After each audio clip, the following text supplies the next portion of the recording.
Watch this. Property tax relief. It's the constant rallying cry of every recent legislative session. The taxes keep going up, and the attempts to fix them more confusing. Two lawmakers are hoping their bills are part of the solution. Idaho prides itself on being a leader, but that's not necessarily the case when it comes to abortion laws. Anti-abortion activists are trying to model a new law after one already in place in Texas, but it's not that easy. Buy a 50-year-old home, it's bound to need some work. Layers of wear and tear. Not to mention the layers you didn't expect to find. Nearly 2 full years into the COVID-19 pandemic, a week into Idaho's second stretch of hospitals operating under crisis standards of care, and for the fourth time, the Idaho National Guard has been called on to help. It's a deployment of nearly 600 guardsmen and women. Most of them, 503, will assist hospitals overwhelmed with COVID patients and outbreaks among staff, something they've done before. And where positivity rates among those being tested, like within the St. Alphonsus Health System, it's gone from 20% at the beginning of this month to 46% a week ago. It's down slightly this week to 41%, but still a far cry from the 5% we are aiming for. This time, the governor specifically activated 75 Guard members to work with Primary Health and the Idaho Department of Correction. Primary Health has 26 urgent care clinics around the valley, and they have been hit hard by COVID with staffing shortages and overworked employees. As recently as last weekend, they had to close 7 of those clinics completely, and they closed all the others early.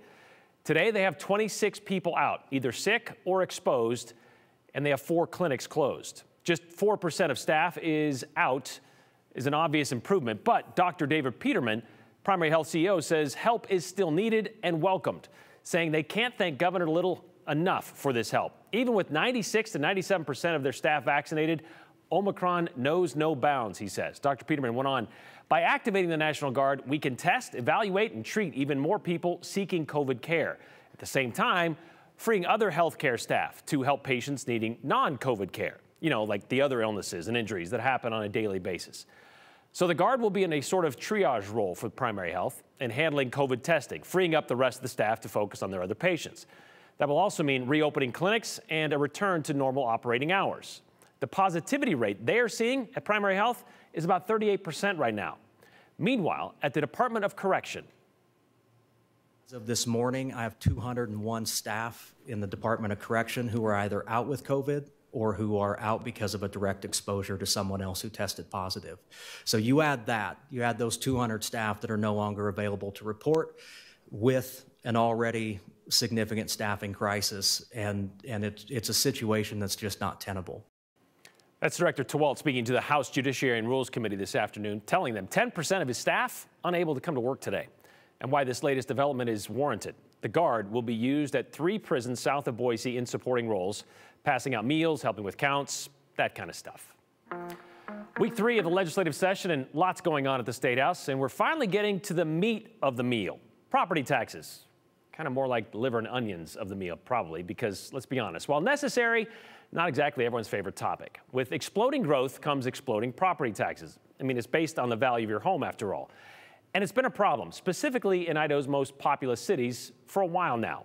Lawmakers did work to pass some property tax legislation last year, but some argue it actually created more problems. One example, seniors who lost qualifications to stay on the property tax reduction program.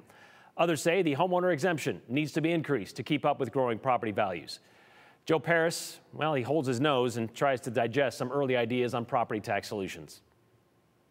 At the end of the 2021 legislative session, lawmakers on both sides of the aisle agreed. Skyrocketing property taxes for Idahoans needed to be addressed. One area some lawmakers wanted and are now keying in on, helping seniors who are struggling to keep up with their property taxes as their home values continue to go up. There are a number of solutions that we need to be advancing to solve our property tax woes. Assistant House Minority Leader, Democrat Laura Necochea, says she drafted a bill to undo the consequences of the property tax legislation passed in 2021. They decided to kick about 2,000 seniors off of the property tax program just based on the value of their house. Many of these seniors live in modest houses, and they won't be able to receive their property tax assistance anymore unless we take action.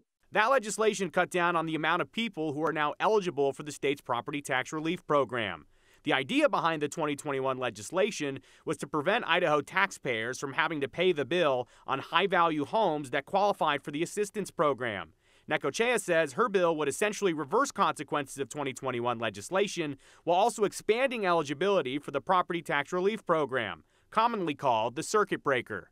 It deletes restrictions that prevent people from accessing it, and it increases the income eligibility up to $50,000 a year. We know for a family of four, just to get by in the state with costs, they need to earn $60,000, $65,000 a year, and just to pay for basic necessities. And so this would raise income eligibility up to $50,000 a year per family. Right now, the income eligibility only covers up to $32,230. Necochea's idea comes with a price tag of about $37 million. She says the investment could greatly help people struggling with property taxes. My bill would triple the number of families who can get property tax reduction assistance.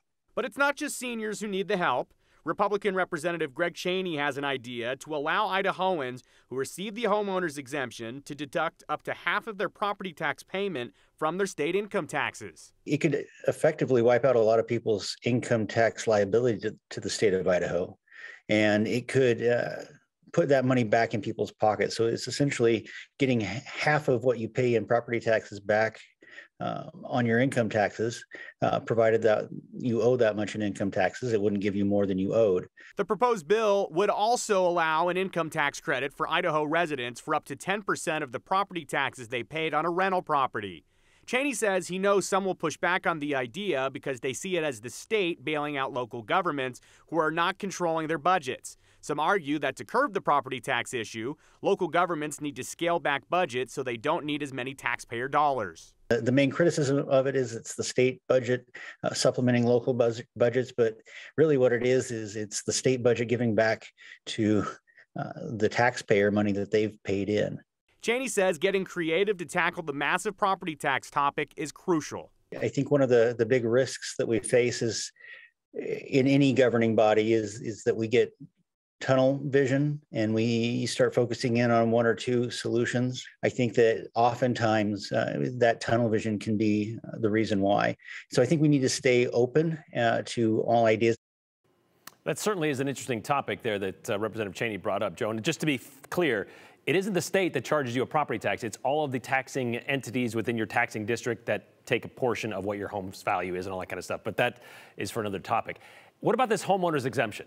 Any idea on that's going to be increased? Yeah, and it's been flat for a number of years, Brian, and there's a lot of lawmakers I've spoken with at the legislature that tell me there are people that want to see the homeowners exemption go up. And right now you can exempt 50% of the value of your home and 1 acre of land for a maximum of $100,000 on your property tax. And that $100,000 max, it's been the same since 2017. And some argue that, yes, we need to increase it to keep up with prices. Some would like to see it up to $150,000 or $200,000, depending on the area. Yeah, these days that 100,000 is a pretty low number. All right, thank you very much, Joe. Maybe worth mentioning what failed to advance at the State House. This morning, an abortion bill that modeled a recent Texas near-total ban on the procedure failed to get out of committee. The vote was 4-4 in the Senate State Affairs Committee. That bill would have outlawed abortions as soon as a fetal heartbeat is detected and put those who helped a woman get an abortion possibly in the crosshairs of a lawsuit. The doctor, the person who drove the woman to the appointment, basically anyone involved. In Texas, anyone can file a lawsuit, and if successful, they could get $10,000, which so far, it's a law that has survived all legal challenges. Idaho's version differs for two reasons. First, our legislation would not create a cause of action to sue someone who aids or abets an unlawful abortion. Additionally, instead of creating a civil cause of action for anyone anywhere to sue the abortionist who performs unlawful abortions, we have granted standing only to family members of the unlawfully aborted preborn baby, because these family members can demonstrate that they have suffered real harm and thus have standing in the traditional sense of the doctrine. Meaning not just anyone can sue the doctor who performed the abortion, just the family could file that lawsuit. This bill was meant to amend Idaho's fetal heartbeat law, which passed back in 2020. That bill banned abortions after 6 weeks and would only go into effect, that is, if the Supreme Court overturns Roe v. Wade, a trigger law. Blaine Conzetti, who you just heard from, adds that if Roe v. Wade is not overturned or it continues to take its time making its way through the court systems, this bill could act as a backstop to legal challenges. Now, all that to say this. Yes, it failed on a 4-4 vote, with 2 Republicans voting against it. Senator Abby Lee of Fruitland said, while she is pro-life, this bill would go against existing Idaho laws when it comes to family. However, those in favor of the bill plan to rework it and bring it back before lawmakers before this session is over. So stay tuned. I was confident there was no indoctrination or affirmation program at the University of Idaho. And while I was confident of that, certain conflict entrepreneurs and those who earn their living by scaring people with such illusions have made these claims, which surfaced and were used to cut our budget last year. That was University of Idaho President Scott Green, mincing no words in front of the Joint Finance and Appropriations Committee Friday morning. The committee, whose job it is to set budgets. The U of I budget, by the way, got cut $500,000 last year because of accusations of social justice indoctrination in Idaho's institutions of higher learning. Last week, school presidents were back at the State House asking for that money back, and then some. Governor Little proposed a 7.1% increase in higher education spending to $22.3 million, and it would be the largest increase since the mid-'80s. When last year's cut was allowed to go through, based on the belief the University of Idaho was, quote, indoctrinating students with social justice ideology, end quote, President Green, who is a third-generation vandal, didn't believe it. But he hired the law firm of Holly Troxell this past summer to find out for sure. These accusations were based on a report put together by the Idaho Freedom Foundation.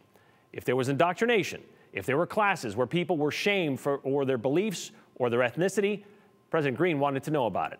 And after a thorough and independent investigation, their conclusion came last month, and they were unable to substantiate any of the allegations contained within the Idaho Freedom Foundation report.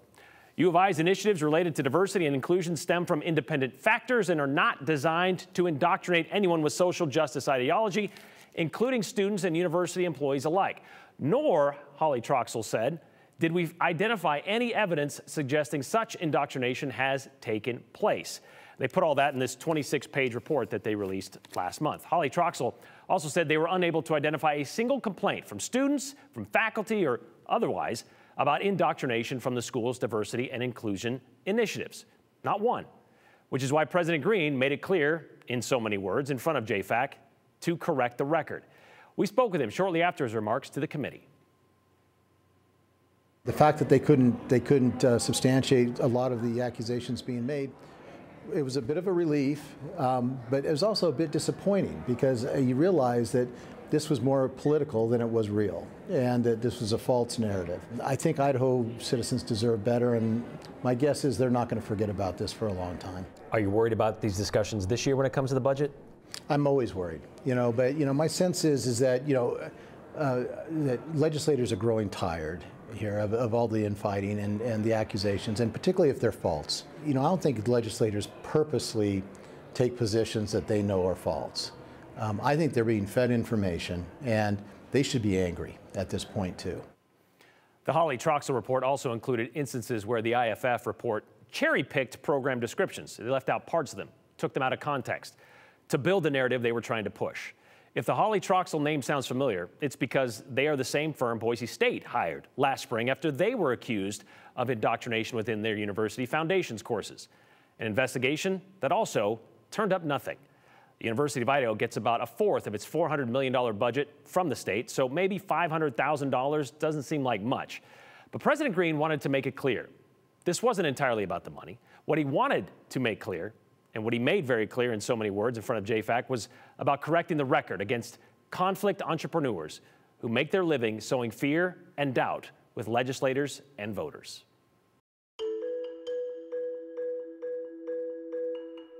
Finding an affordable house in move-in condition in this hot housing market, that's a rarity. Almost as hard to find as what these new Boise homeowners found in the middle of their renovation. Think you have a cool story we should feature here on the 208? We're always ready to hear them. Send us the details to the number on your screen, 208-321-5614. Don't forget to include your name and the hashtag the208. And you can text us anytime with your questions and comments as well. We might even share yours at the end of the show, so stick around.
A hidden gem.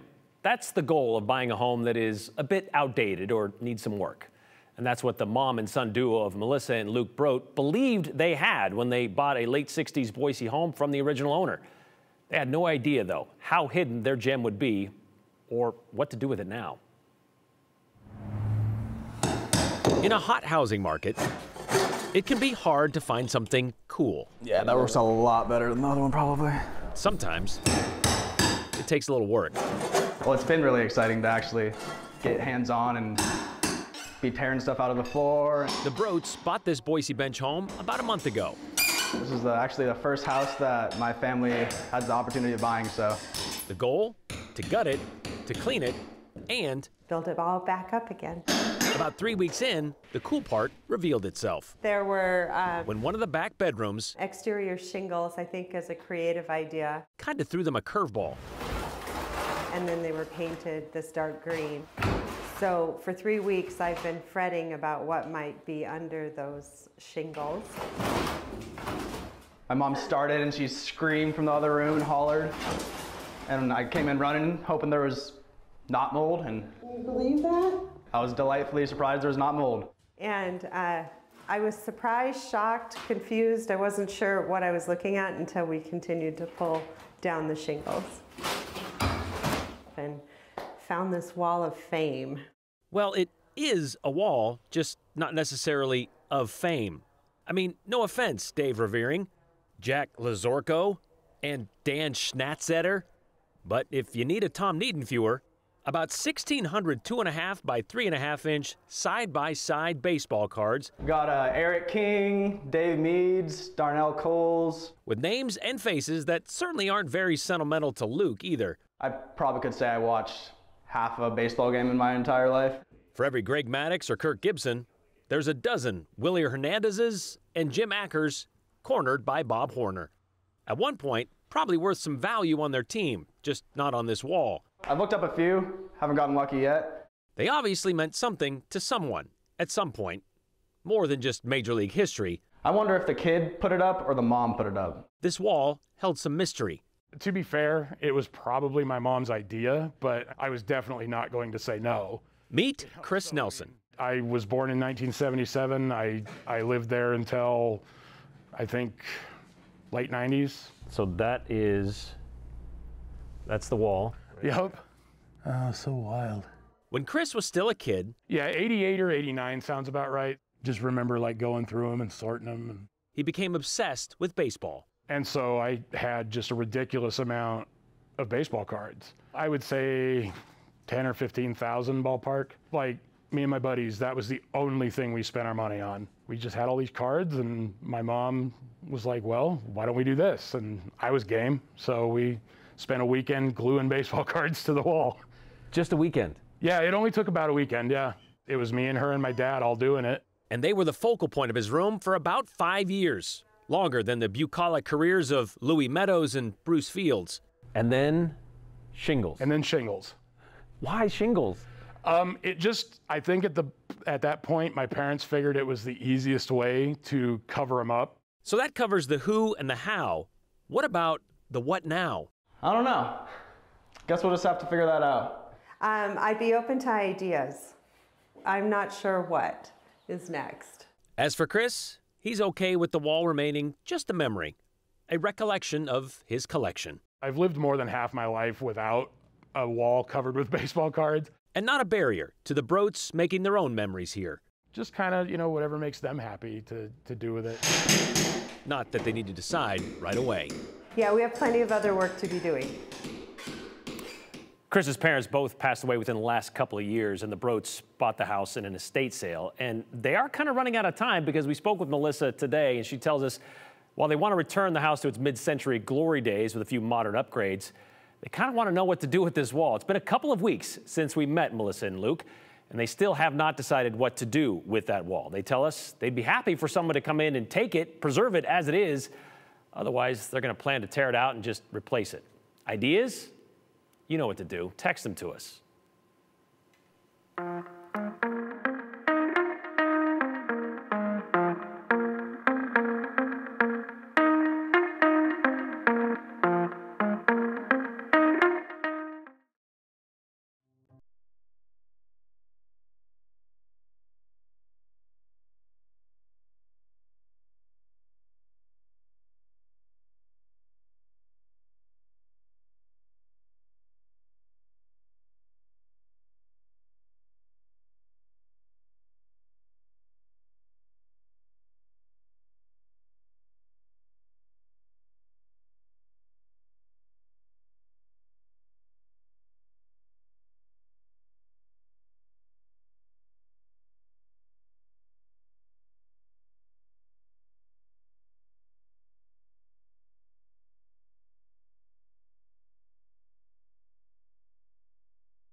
All right, final minute or so of the show.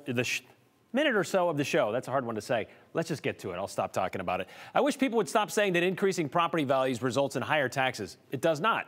Taxes are based on an equalization rate to make sure everyone pays their fair share, says John in Boise. But then you get this comment from somebody like Otto in Kimberly. Have owned homes since mid-1960s. This year's property tax went from $1,300 to $1,800 this year. Been retired for years. Pretty large increase when you're on Social Security. It is based on a percentage of what your home is worth, so there's something to be said about that. Anytime the Idaho Freedom Foundation is involved, one can be sure truth has little value, says Dan in Boise, referring to the accusations that our universities here in the state of Idaho are pushing an indoctrination, this social justice ideology. 2 investigations now have proven that is not happening. Leave the wall. It's beautiful, John in Boise. A lot of comments about what to do with that baseball card covered wall in a Boise bench home. They kind of want to figure out what to do with it. Maybe donate it to a sports bar. That's an idea. That's something that's been floated. If there's a Jeff Isom baseball card on the wall, my wife wants it. He is her nephew, says Rex and Meridian. Sorry, it's all or nothing. Can't just go in and get one. They should photograph the wall of cards, sell it as an NFT for $100,000. There's an idea.